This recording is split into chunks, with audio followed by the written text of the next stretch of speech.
Terima kasih saudara, Anda masih menyaksikan Breaking News bersama saya Muhammad Syareza. Selanjutnya saudara, kita juga sudah bergabung dengan Bupati Tapanuli Selatan, Gus Irawan Pasaribu. Terima kasih Pak Bupati telah bergabung bersama Kompas TV atas waktunya terkait dengan penanganan banjir di Tapanuli Selatan. Dari data yang sudah dimiliki oleh Pak Bupati, hingga saat ini sudah berapa banyak data terkait dengan warga terdampak di sana dan bagaimana nasib mereka? Iya, data terakhir yang kemudian di Tapanuli Selatan 11 kecamatan ini bencana, korban meninggal. Oke, Pak Bupati, kami juga masih bisa diulang kembali Pak Bupati karena audionya terputus untuk bisa didengarkan oleh pemirsa Kompas TV. Silakan Pak Bupati. Tapanuli Selatan itu ada 15 kecamatan, Ya. dan 13 kecamatan itu terdampak bencana ini, dan kemudian korban yang sudah terdata itu ada 85 meninggal, masih beberapa dalam pencarian, dan juga ada 70 orang masih dalam perawatan. Nah, lalu sebetulnya secara umum akses sudah terbuka dan kami rada cepat membuka akses. Karena misalnya yang paling besar terdampak itu kan di Kecamatan Batang Toru, Muara Batang Toru, Angkola Sangpunur. Lalu di sana ada Jinkot, Tambang Mas, itu masuk buka jalan dari sisi utara menuju selatan. Lalu kami dari Tapsel masuk dari kota Sidempuan menuju selatan ke utara. Sehingga hari ketiga kami sudah bisa menembus ke area Batang Toru dan kemudian beberapa kecamatan di tetangganya.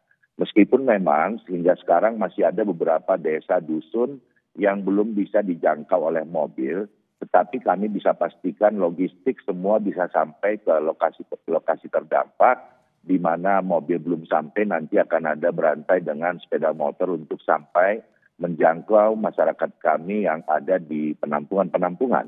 Yang ada sekarang di penampungan masih sekitar hampir 10 ribuan pengungsi yang kami tampung di beberapa penampungan-penampungan.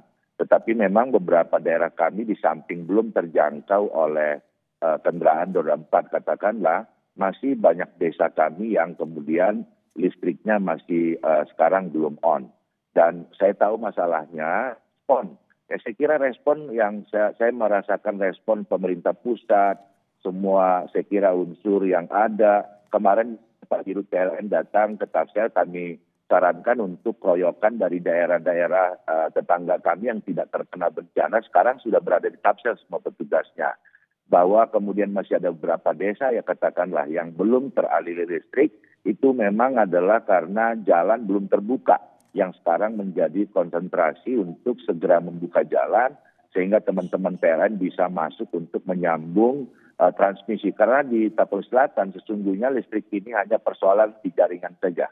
Tidak ada persoalan di gardu, tetapi memang karena longsoran begitu banyak, putusnya ada di jaringan.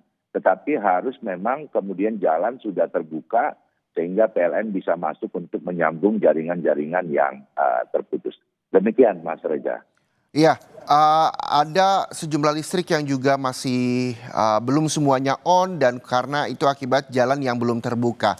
Lalu bagi warga, ada ribuan warga Bapak yang juga masih mengungsi. Bagaimana dengan distribusi bantuan? Apa yang mereka butuhkan? Tadi Bapak menyampaikan bahwa tidak semua jalan bisa dilalui mobil, akhirnya menggunakan motor untuk pendistribusi bantuan. Ya, secara umum tuh kebutuhan itu adalah di logistik. Dan juga beberapa saya kira selimut-selimut bagi mereka, karena ini kan sudah hari keberapa ya, 15 atau berapa hari gitu. Ya. Dan juga beberapa kemudian kebutuhan lain. Sebetulnya yang paling kami butuhkan saat ini logistik, mungkin kami masih bisa hitung cukup untuk beberapa hari ke depan. Tetapi untuk bisa membersihkan material-material longsor maupun dari banjir bandang, ini banyak pemukiman, kemudian belum bisa masyarakat kembali ke rumahnya, karena rumahnya masih banyak tertimbun material longsor maupun kiriman air banjir bandang, sehingga kami sangat butuh kemudian untuk alat berat tambahan biar bisa. Nah sekarang banyak saluran air itu masih kemudian terjadi sedimentasi, dipenuhi material longsor maupun banjir bandang, sehingga sekarang sesuai saya kira ya dari ramalan dari BMKG, masih cuaca ini belum terlalu bersahabat. 2 hari ini masih hujan di Tapanuli Selatan karena masih ada sumbatan di saluran air itu, masih kemudian begitu hujan sebentar itu air kembali masuk lagi ke rumah penduduk. Jadi butuh segera alat berat untuk membuka saluran air yang ada karena saat ini masih ditumpukin, dipenuhi oleh material banjir maupun dari longsoran. Oke, Gitu, Mas. alat berat yang memang saat ini diperlukan untuk membuka akses semuanya. Lalu bagaimana Pak dengan ketersediaan air bersih di sana? Karena memang banyak sejumlah rumah warga bahkan di daerah sekitar di Tapanuli Selatan juga masih banyak lumpur di sana. Bagaimana dengan pemenuhan kebutuhan air bersih, Pak? Ya, memang air bersih ini menjadi masalah, tetapi kemudian kami sudah mengatasinya dengan mengoperasionalkan kendaraan-kendaraan tangki-tangki air yang kemudian itu ambil air bersih di lokasi terdekat untuk didistribusi ke lokasi-lokasi desa-desa yang membutuhkan yang airnya bermasalah. Sehingga sekali lagi ya, ini kami bersyukur sekali, kami sangat terbantu oleh kehadiran teman-teman terutama dari BNPB sudah hadir juga di sini di hari kedua, hari ketiga. Dan kemudian personil saya kira juga cukup banyak dari TNI Polri, kami Forkopimda di sini sangat solid. Dan kemudian tambahan personil juga bahkan dari Kodam 1, dari Brimob, dan Sat Brimob sudah kayak berkantor di Garoga, di lokasi yang terdampak sangat besar. Sehingga memang alat beratnya ini yang kemudian kurang. Lalu juga BNPB sudah mengirimkan 100 tim untuk membersihkan kayu-kayu terutama di daerah-daerah yang ada banjir bandang. Kemudian itu personil-personil yang ada kita optimalkan sekarang untuk membersihkan kayu-kayu dengan minimal 100 cinso dari BNPB. Oke, kita berharap alat berat ini bisa segera datang ke Tapanuli Selatan.